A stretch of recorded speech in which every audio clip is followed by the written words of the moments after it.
And now, it is my honor to introduce my friend and recognized diplomat, Elad Strohmayer, who since 2012 has been here in Philadelphia as our Deputy Consul General for the Consulate of Israel to the Mid-Atlantic region of the United States of America. Elad?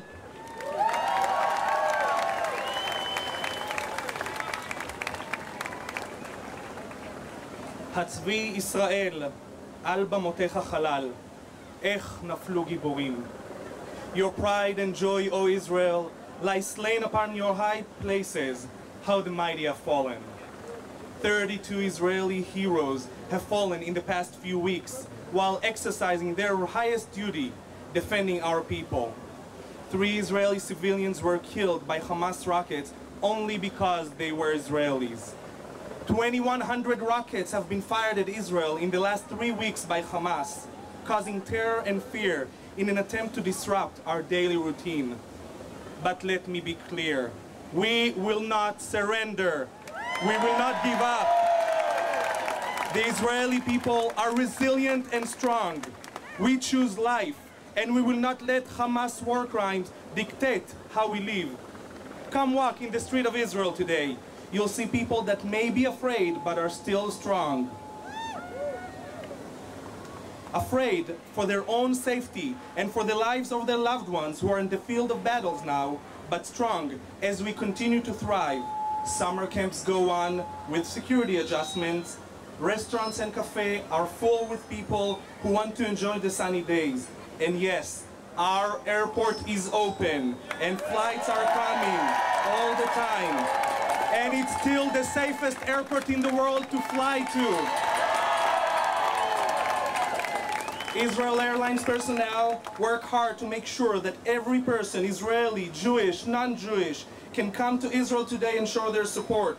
We stretch out our hands and invite the people of the world to see the wonder that is Israel. My dear friends, we are gathered here today to say enough is enough. We have shown restraint in the face of 9,000 rockets that were fired at Israel since 2005.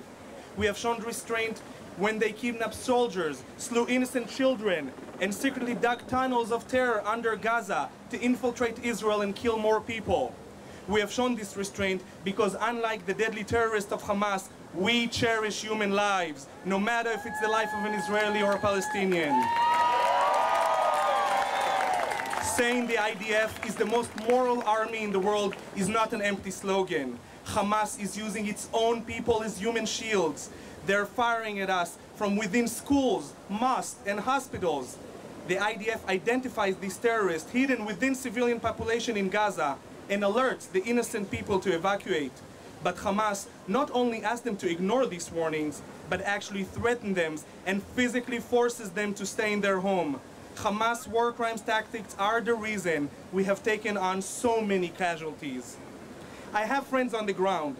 As we speak, my brother is in the reserves protecting our homeland. He tells me from first-hand experience the reality of fighting Hamas murderous tactics. In the neighborhood of Sajaiya, where many Palestinians lost their lives over the last few days, the Hamas terrorists hide behind innocent civilians. This is a double war crime, killing their own people and targeting ours to death. They have twice violated a humanitarian ceasefire, which they have asked for.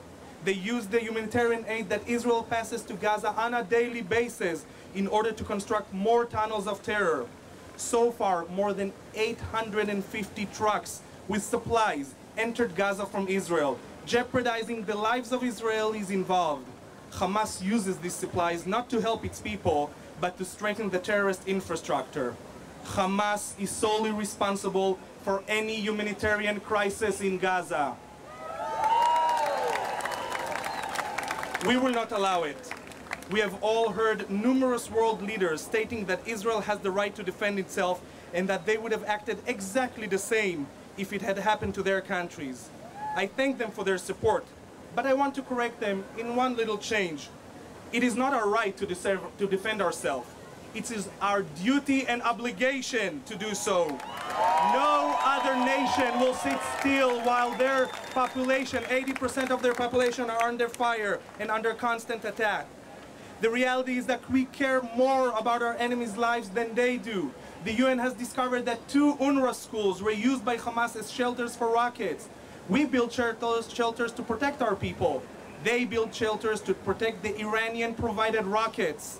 Despite this, it didn't prevent the UN Human Rights Council in Geneva to assemble today for the 7th time to discuss Israel's so-called human rights violations.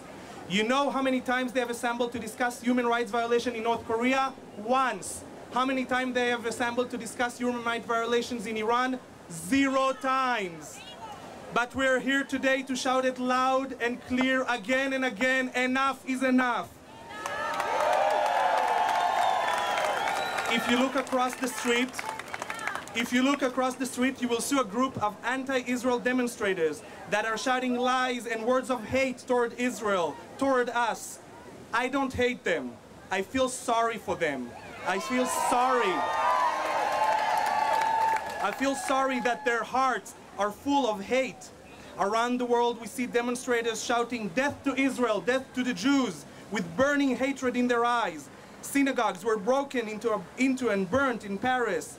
Pro-Israel demonstrators are terrorized by anti-Semites, and yes, it's time to call it as it is. It's anti-Semitism. Anti-Semitism again raises its ugly face. We said it very clearly 70 years ago. Never again. Never again Jews will be the target of hate and burning anti-Semitism. Today the Jewish state will defend itself against this burning hatred. We will do so because our motivation and driving force is not hate or fear. Our motivation and driving force is love. In these difficult times, our compassion even extends to the Palestinian people who are under Hamas oppression.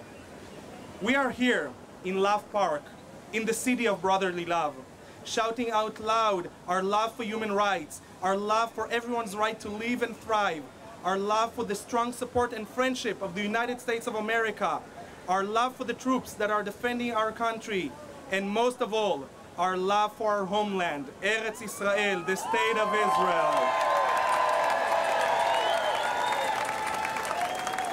As an Israeli and a representative of the state of Israel, it's really heartwarming to see the strong show of support and friendship you're demonstrating today. Gathering here today, we demonstrate the shared values of our nations, life, liberty, and the pursuit of happiness. Let this rally and many others around the country be a beacon of love and call for peace. We want to live peacefully together. It is our nature to pursue peace. This is why we say on a daily basis in our prayers, Oseh shalom bimromav, hu ya'aseh shalom aleinu, ve'al kol amo Israel. He who makes peace in high places, he will make peace for us and for his people Israel. Let us shout loud and clear that we stand with Israel. As standing with Israel is standing for love and not hatred, for life and not death, for liberty and freedom and not tyranny, for happiness and not sorrow, for peace and not terrorism, for human rights and not Hamas war crimes, for diversity and not prejudice, for the hope for a better tomorrow.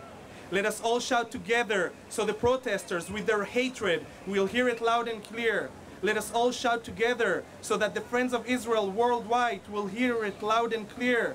Let us all shout it together so the people in Israel will hear it loud and clear. And then they will all know that we stand with Israel. We stand with Israel. We stand with Israel. We stand with Israel. Toda Rabah. Thank you very much, Philadelphia.